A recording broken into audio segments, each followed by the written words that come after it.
And we're live with the UK's legendary watch trader, Paul Thorpe. How are you, my friend? How are you going?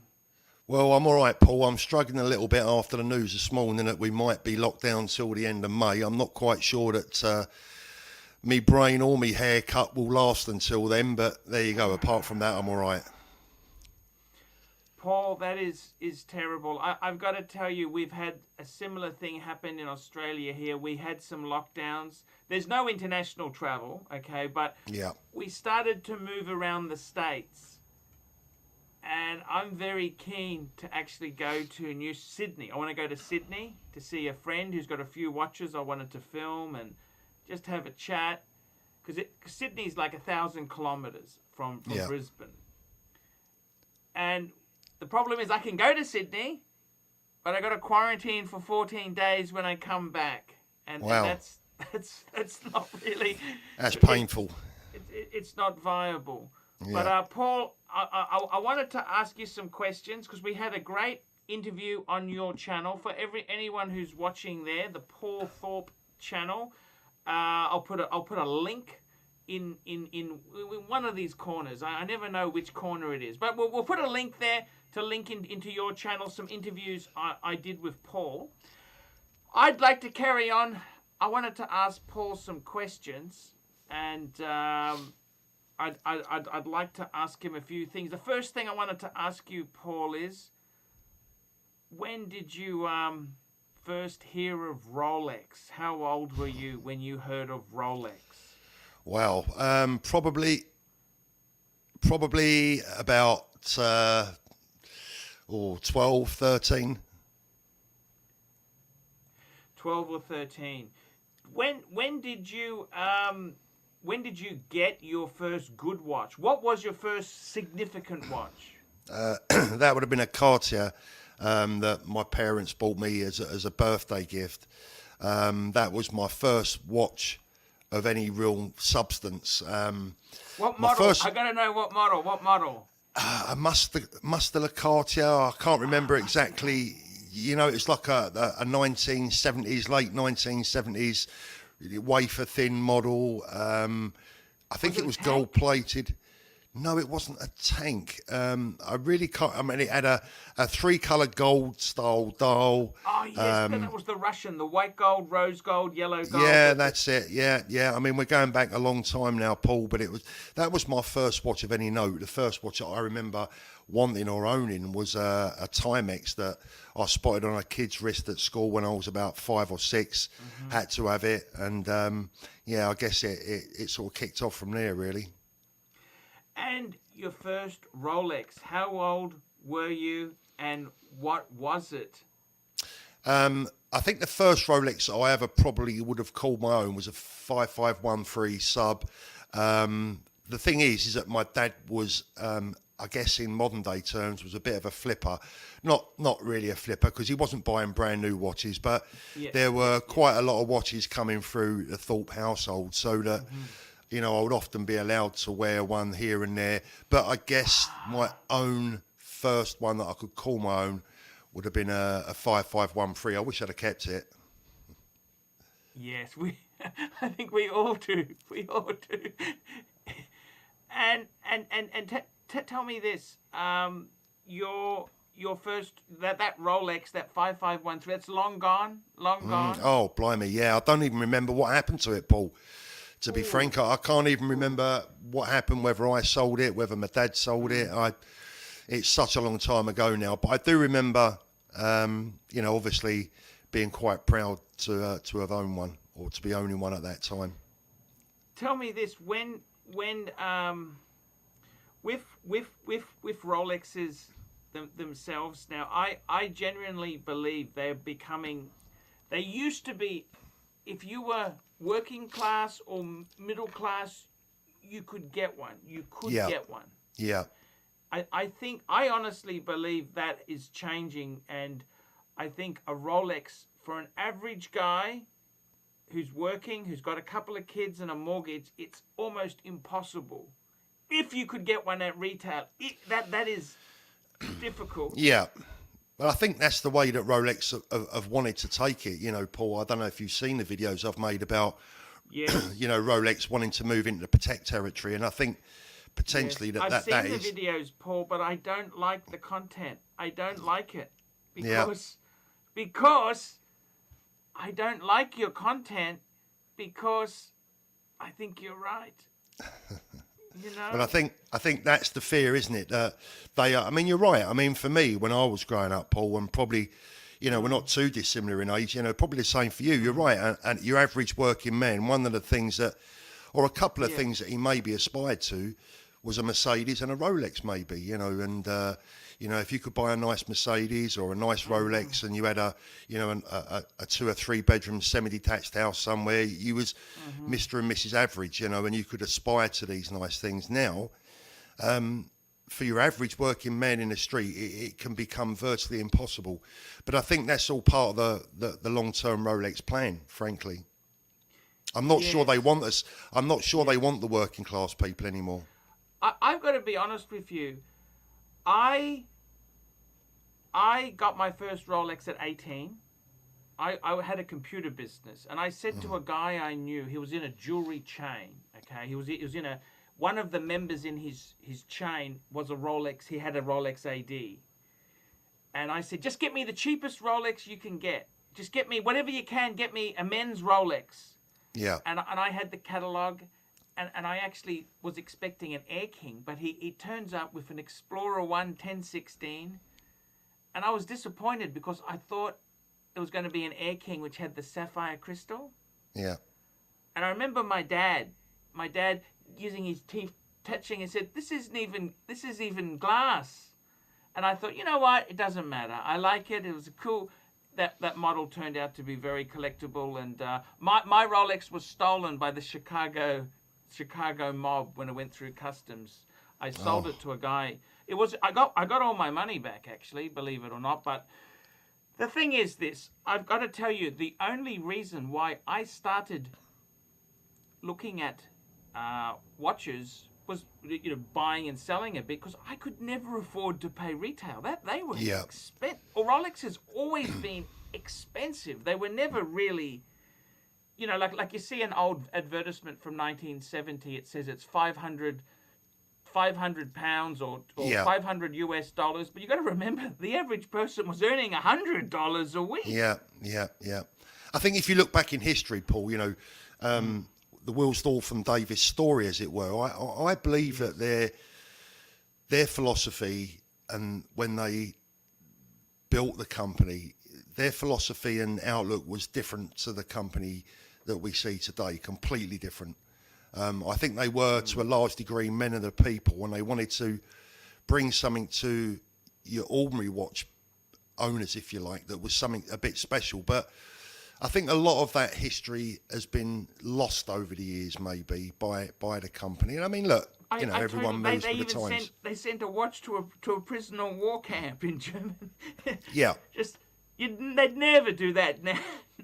No, I think some of today's policies would have them turning in their grave. But, you know, we have to understand that we move with the times, and, you know, maybe needs must. So we don't live in the early 1900s anymore. So tell me this, Paul. I've recently, I actually got out of Rolex. Okay, a couple of years ago, I had a few. The prices were going crazy. I've always loved Pateks, which was probably a mistake. To be completely honest with you, it was probably a mistake. And I had a very, very cool fan of mine. Actually, I'll tell you what happened. I went all over Australia trying to get a Rolex. I had so many people say, look, when you want to get one for yourself, I'll get you one at retail. Yeah. I could get nothing. Anyhow, I had a very good friend of mine who's a gazillionaire, MJT. He said, what do you want? What do you want? And I said, this actually made me, this is the first time I kind of really thought about it. When I got my first Rolex, it's get me the cheapest Rolex you can. Yeah. But now I'd owned several hundred of them, you know, not at the same time, but you churn them. And I thought to myself, what do I'm not looking at selling it. I'm just thinking to myself, what do I want? And I thought, because I had a gold sub, and I got to be honest with you, it's a bit garish. You know, even the two-tone I found a bit. I thought to myself, what do I want? I had a long sit down. I thought, what do I really want? I thought, you know what? I'd like a sports steel. I'd like it to have a date, because I find that if you've got if it's going to be a daily, it's nice to have the date. And I thought I'd like something, either a GMT or the bezel, you know, the timing bezel. So I got to tell you, Paul, I'm actually wearing it today for this interview here. I got a new 41. We can focus it. Yeah, the 1-2. Yeah. Yeah, the 126610. And I got to tell you, Paul, I think that is a perfect watch for a man to have. What do you think is a perfect watch for? I mean, you could always say platinum Daytona. You could say, of course, that's. But I mean, for a man who has to take the kids to school, and I gotta, you know, do things, and I think. What do you think a good watch is for a man? Well, I think you're right, Paul. Really, any still sports watch is a great watch for everyday use. I mean, like, we're talking Rolex, of course. Yeah, I mean, look, ultimately, Paul, I was a businessman, and a lot of people say to me, you don't talk enough about other brands, but you know, in the world of watch dealing, Rolex takes up 99% of your time and your business day. So if someone had walked into my store and asked me the question you've just asked me, I would say, well, look, firstly, you know, what's your budget? Let's consider your budget, because that's important. Some people would £500, Gov. Yeah. I mean, that would be nice, wouldn't it? But you know, one of the reasons I'm always suspicious when someone asks me what's your budget, I'm always suspicious. But in the watch world, it really is an honest question, and the reason why is because if someone says, "Look, I've got £3,000 to spend," my advice to them would be, "Don't spend it." My advice would be, go away, save it. And ultimately get yourself something that's really worth having, because when you look at people that have got maybe 2,000 up to say 4,000, 5,000, it's what I call danger money. You're in danger of maybe turning that £5,000 into 2.5 in a heartbeat, and it's not where you want to be, really. So I would. Yes. The question from me, what's your budget? It wasn't a probing one, as in how much can I get from you. No, it was to genuinely. Is it worth spending in the first place? Yes. So my advice would be still sports watch. You know, obviously buy with your heart as well as your head. Look, you know, you can buy nice Omegas, etc. for that sort of money. But as an average everyday wearer, a watch for life that's going to last you forever, one that you can potentially pass down to your kids, you can't really look past the sort of thing you've got on your wrist now, Paul. I've got a deep sea dweller on my wrist. A magic piece. That's a great. Yeah, same. The full black. Can I just have a look at that full black? Full black on your wrist. That's the full black. Yeah. And that's the 44 mil, isn't it? That's 40. Yeah. I reckon that is going to be a legendary watch, because it's the biggest, the baddest Rolex they've ever made. They've kind of stepped back. They released it that this is too big. Yeah. So they had the Sea Dweller 43, and they've tapered it down. But I reckon that is always going to be the big bad boy. Yeah, but it's a watch that they produced in panic, isn't it? Really, to compete with like the AP obsession, especially amongst watch dealers. I mean, I was going to the Munich Watch Fair, or what year are we talking now, Paul? I can't remember. 2014, 2013-ish, this sort of time. Every single watch dealer worthy of a mention had ditched the Rolex. They were all wearing APs. Yes. And when Rolex. Was that? What year was that? Oh, That's talking the early 2000s. I remember that in the 2000s. Yeah, a bit later than that. I mean, I started attending the Munich Watch Fair probably around 2008, 2009. By 2012, you know, everyone was wearing APs. If you weren't wearing an AP, you weren't a watch dealer. That's the fashion. You know, that was the internal fashion. So I think Rolex looked at the rubber strap phenomenon. They looked at the size phenomenon, and the initial deep sea dweller for me was a panic product. Let's get something out there quick that can compete. And it wasn't until they looked at it and thought, what have we done? You know, a 20mm bracelet on a watch that size and that way, it's crazy. So I've said it before, it's an anomaly that probably won't see its heyday until maybe, you know, me and you are gone. But one day it's going to be a very, very sought after piece. Is that a keeper or is that just a flip? Is that a flip or No, it's a keeper, mate. Yeah, it's a keeper. Yeah, I don't. There's a few watches that I think now, really, you know, I'm finished selling. I do sell the odd piece, Paul, that I sometimes look at and think, you know what, I just don't want you in my collection anymore. Yeah. But as far as buying and selling for profit, etc., those days are now long gone. I want to ask you this. You are a Ferrari man. I was. You had a 360. No, I had the 430, F430. Oh, you had the 430. Yeah. That's a Yeah. beautiful car. I love the I remember the 355. That was before then the 355 became the 360. Then the 360 became the F430. Tell me. Yeah, this. I had a couple of those. I had a red one, then I had a black one. Beautiful cars, but you know, it's something that I'm glad that I did. I didn't want to go to my grave thinking I've always wanted to own one, but never did. You know. How much is a Ferrari, like a decent Ferrari in the UK? That 430 today that I had, I think I paid. They were about 100 grand a piece when I bought them. Today they're probably about the same money-ish for that 430. If I was going to buy them, I wouldn't be doing it. But if I was going to, I'd probably be wanting something like a 488, which is going to cost you 180, something like that. Let me ask you this: 100 grand figure. Would you rather have 100,000 in watches or the car? Both. The thing is, Paul, to be honest with you, is that a lot of people can look at things like that and think, oh, facetious, or it's a waste of money. The thing is, what people should remember is that when you're buying, and you'll understand this, that watch that you've just bought, that 1-2 that you've just bought, that's not really money spent, Paul. It's just money sitting on your wrist. Yes. And it's the same with a lot of cars, like the 430. I mean, both of those 430s I owned probably for about 18 months in total. And I lost £5,000 on the two. So £2.5 grand each. So it cost me £2,500 per the running car. costs can be high, but The running costs are high, mate. But at the end of the day, you've got to have something in your life to enjoy, ain't you? I mean, when you look at it, you know, people smoke, they drink, they gamble. You know, you couldn't hire a car like that for a week for £2,500. So no, that's a fair point. But it's not necessarily money spent.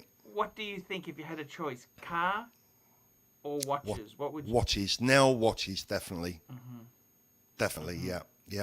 I've got, but there's a lot of younger men out there that would say car, and I'd get that because they're out there. Oh, no, of course. Trying to impress the girls, and you know.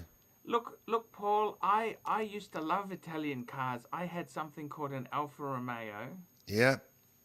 I had a 156 with that ridiculous silly speed transmission. It's like that Formula One transmission. And I got to tell you, you know, if I never ever sit in an Italian car again, that'll be a day too soon. That car ripped out my heart, Paul. It ripped out my heart and stomped on it, you know. Yeah, they're capable of doing that. Yeah, they're capable. I had a friend of mine look at it. He said, Paul, it's got 50,000 kilometers on it. That's like 35,000 miles. How bad can it be?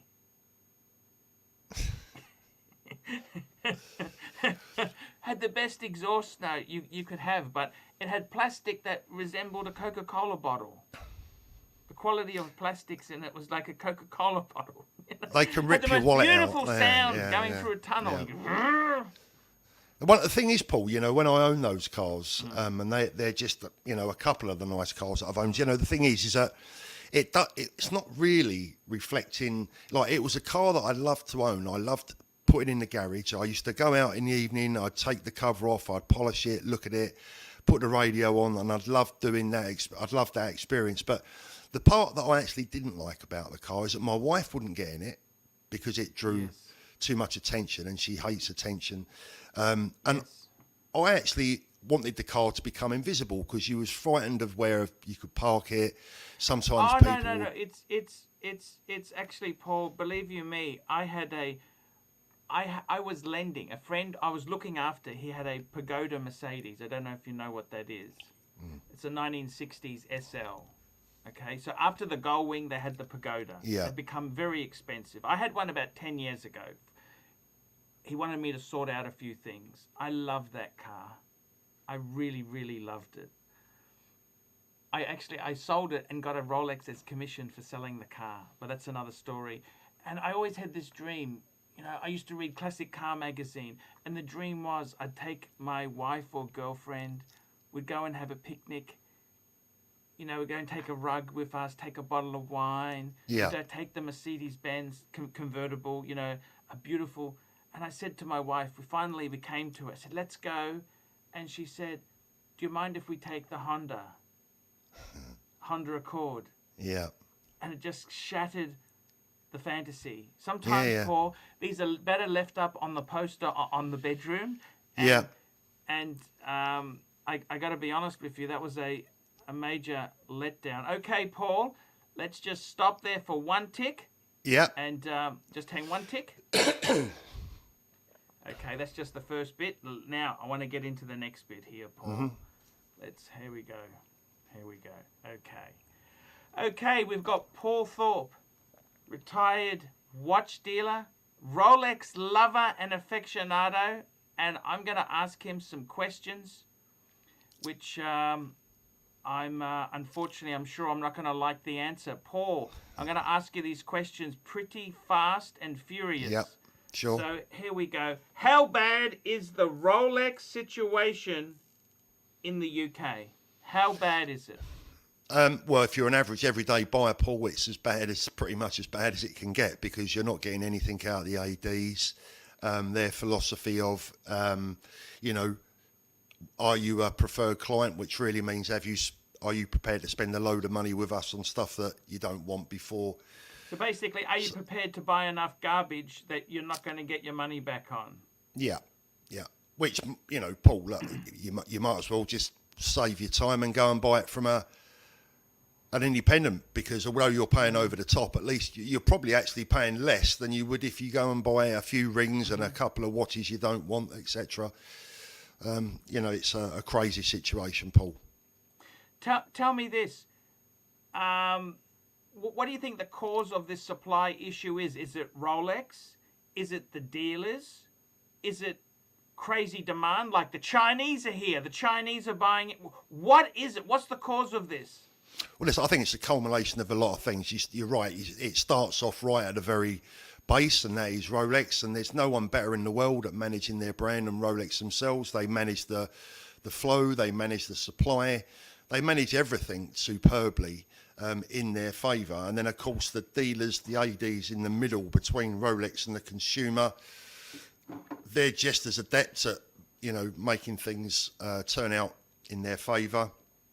And then, of course, we've had COVID, which a lot of people feared would, you know, potentially ruin the luxury market. But it's actually had the opposite effect, Paul, because people are locked up. You know, they can't go out and eat in the restaurants. They can't go on holiday. They can't do what they normally do. They can't go out browsing in the shops. So what are they doing? They're spending their money.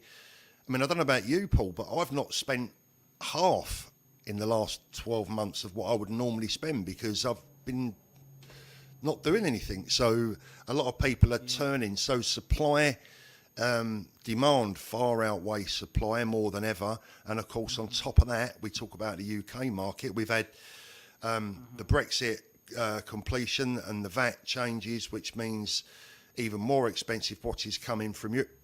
It all leads to one thing, and that's prices going skywards again. Yes.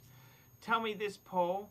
What you're saying is it's a number of factors. It's not just you can't just pin it on the dealer or Rolex. It's a number of factors there. Yeah, a number of factors. Yeah, I mean, what do you recommend for a first-time person? You know, like he could be a man. Say he's about to hit 30. He's married. He's got a kid. He's got a middle class. You know, respectable money. What do you say to him? Because he can't. He says, "Oh, I want to get a Saab. I want a Saab. I'd like a What do you say to him? What would Well, your advice be to him? Well, my advice would be to him is just to say, look, you've got to try and source that watch from an AD somehow, because that's how you're going to get the watch at the right price. Now, that might take you a year, it might take you 2 years. If the finances are limited and your wife doesn't want you to spend over list, etc., get on the lists.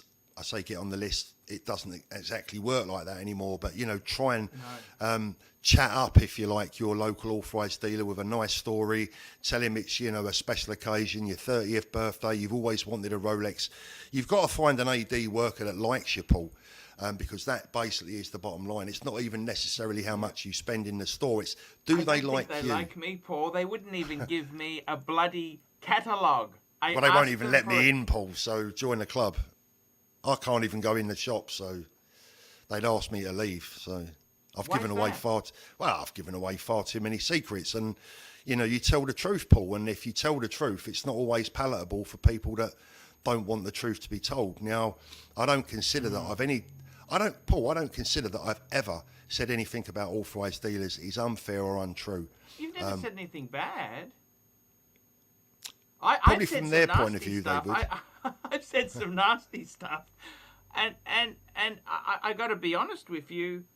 I had one dealer. Okay, so I bought one watch. I bought a Tudor Black Bay, and then I saw on a Facebook forum somebody, because I asked them, can I get a Tudor Pepsi, one of the GMT, and I saw someone on a forum who was selling it at a premium. And I went back to them and said, hey, this guy's, he's blatantly stated he's selling it at cost, which included a kickback. Yeah. They turned around and tried to sue me. They threatened me with legal action. I mean, instead of saying to me, hey, what's happened? Let's have a look at it. Yeah. They tried to sue me for defamation. I mean, this is the dealers. I told they'll them always to get look after fight. their own. I told them to go and fight that thing. I told them to fike off. That's for sure. But they'll always look after their own, Paul. Ultimately, I mean, whether they would chastise that dealer privately, who knows? But ultimately, publicly, they'll always defend each other. Tell me this, Paul. Well, look. I want to ask you this: when is this situation going to get better? When is it going to get better? How long's a piece of string? I mean, ultimately, until we come out of the lockdown. I mean, coming out of lockdown, I think, would help to a degree, because people would find other things to focus on and spend their money on potentially. We don't know what's happening with the proposed price increase in the UK, and that's been, from my understanding, it's being rethought by Rolex because of the change in the import fees for UK dealers, etc. I don't really see it becoming easier, Paul. I think Rolex are on a mission, a very clever mission. I mean, look what they've done in the last couple of years. I mean, that Oyster Perpetual 41 range, what a absolute masterstroke. Look, whether you like the watches or not, it doesn't matter. You have to admire their marketing prowess. And the Oyster Perpetuals were always soft, weren't they? Exactly. And now look at them. I mean, Paul, they're changing hands for like 10 grand, some of them in the UK. It's absolutely bizarre. Now, will that last? I don't know. But some of them colours, mark my words, Paul, what they'll do with that watch is that they'll remove one or two of those colours. It will be like the Panini football stickers when you was a kid. I want the Tiffany blue. Well, the Tiffany blue's now been discontinued. The Tiffany blue is now 15 grand if you want it. And they may introduce a purple or a plum colour or something else into the range, and it's a monumentally clever way of doing business. And like them or love them, you got to admire them. Tell me this: do you think this strategy they're pursuing is going to hurt them in the long run? Because possibly. I see more hate for Rolex now. You got newbies, like we're talking Mr. 28 to 32. He wants to buy he wants a Rolex, and he's not going to be able to get anything, right? So, but is this going to affect them later? He'll go in, I don't know, you tell me. It's a great question, Paul, but consider this, and as a watch retailer of many years, I've seen this 1,000 times. Young men, and when we say young men, let's talk 25 to 35. Sure. Young men, especially if they're single, will forsake almost anything to get what they want in many respects. Now, we're not talking Ferrari money here. We are talking money that potentially you could borrow, you could loan, you know, you could potentially save for a still sporty, etc. They, you know, I used to have people in my shop and they come in and their kids would be badly dressed. You know, they look, it'll be an exaggeration to say they looked hungry, but they need a new pair of shoes, Paul, right? You know, and the old man's buying a Rolex, and I'm thinking, don't you think you should be sorting out your kids' shoes before you buy yourself a Rolex? Don't underestimate the selfish nature of men. So, will it do them harm in the long term? I'm not sure that it will, because human nature will probably always dictate to the fact that they'll always have a customer, mate. They'll always have a customer. Do you think there's anything Rolex could do to solve this situation by saying, okay, you have an application process or something more concrete than what we've got here? Do you think they would ever do anything to add some fairness into this? Well, I don't think Rolex Geneva are looking for fairness at the moment. Having said that, Paul, it's a good question, because, you know, I've suggested in the past that for me, the way out of it, and the issue is the flippers. Let's get this right. The flippers are a big part of this problem, because it's very hard, and it's understandable, Paul. Like, if you walk into a store today with no intention of flipping that watch, you buy, let's say you buy a stainless steel Daytona, and then you walk out the store, you look at it and you think, do you know what, I love it, but I think I'd love 100% profit even more. You know, so it's hard. You can't necessarily blame the individuals, because a profit is in a human's nature. But I've suggested that instead of retaining people's warranty cards and all this nonsense, that if you're prepared to pay for a watch up front, 12 months, and you can be guaranteed that watch after that 12-month period, then that stops the flippers, because flippers work from hand to mouth. They work from one watch, maybe two, to another. They haven't got the money to tie up for 12 months. Oh, that's an interesting, very interesting.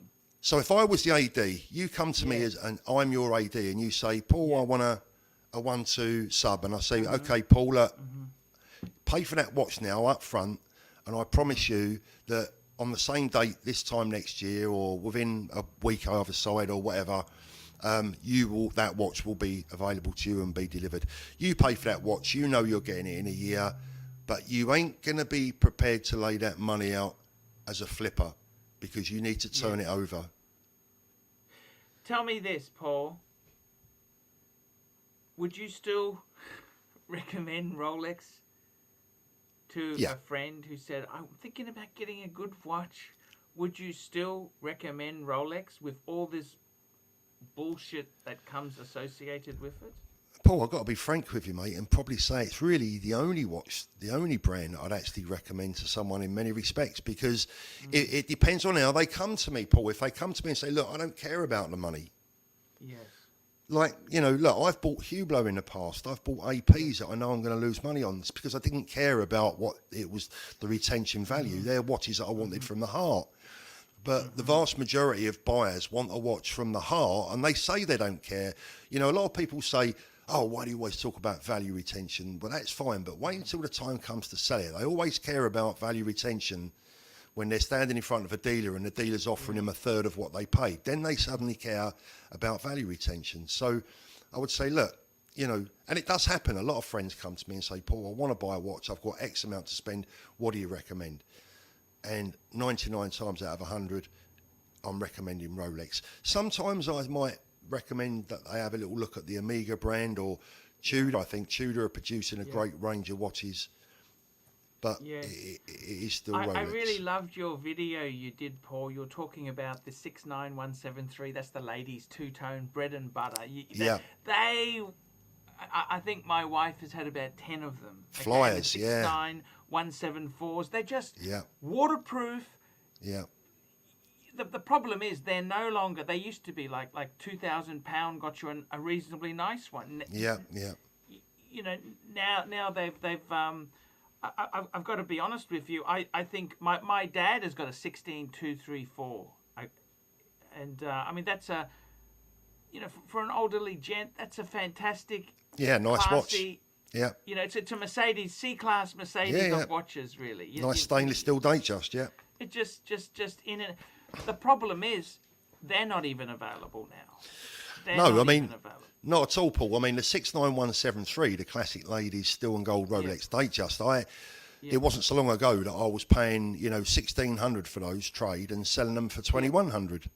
Yeah. But they've gone past that now. You know, they're long past that now. So, but I mean, these watches, you know, I said in the video, these are watches that were produced in a heyday. You know, I mean, Paul, the world was going through a lot of different changes in the 80s, and a lot of people had money. In 1987, in particular, I said it, R-Reg. You know, there's thousands and hundreds of thousands of R serial date justs around. They made more in 87, I think, than they've ever done in any other year. Actually, 87, I think that's when they went to Sapphire as well on the date. 87. We're in the transition, Paul. So they're they're still acrylic then, but there's almost a 10-year transition from the one end of the range line up to the other. So 87 was still 16013. Then it went over to 16233. Yeah, that's right. Yeah. Sapphire. Yeah. Yes, I thought the Sapphire was a big improvement there. That was a nice thing to have there.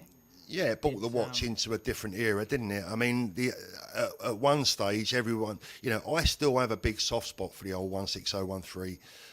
You know, if you can buy a nice condition classic model, that's the plastic quick set, quick sets. They're gorgeous.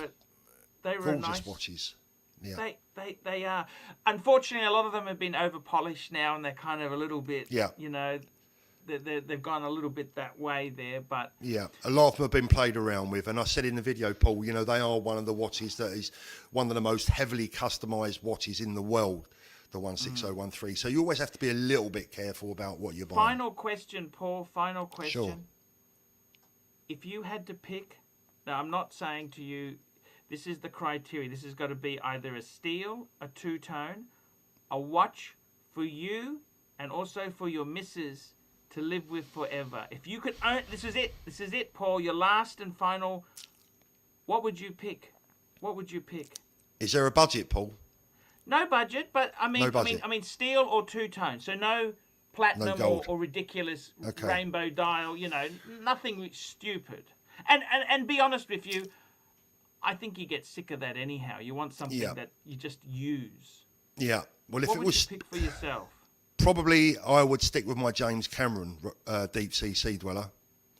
That would be my watch for life. And for my Urin doors? Do you know what? Right now, today, I'd buy an Oyster Perpetual 41 with the Tiffany blue dial. Good choice. Usable. Beautiful. And I think when we're holding hands, I've got the dark blue fading into the black, and she's got the light blue. I just think it would look really, really classy. I think that's a nice pair. If only you could get the Oyster Perpetual at retail. Be nice, wouldn't it? It would be lovely. It would be lovely. Thank you, Paul. On that note there, we'll end this interview. Thank you my pleasure. So much for coming on, and I wish you all the best with your channel there, and thank you. I hope to do more videos with you, Paul. Thank you. I'd just like to say hello to all my Australian viewers as well, Paul, because I never actually mention them very often, but they're third on my list. So UK obviously number one, US, and then Australia. Yes. So thanks to all you guys out there for watching. I've got a lot of friends here. They actually no nonsense. They all mention Paul. I said, I like his video. He's a bit wrong on this, but I like this. I like that video. I used to love the ones in the car you did. Yeah. You had the Smart, I think you had. Yeah. I'm still driving around in that, Paul, staying incognito. Yeah. No, that's the way it goes, Paul. So, thank you so much. I'm just going to end that there. Just stay on there, and we'll see you next time. Paul, just hang on.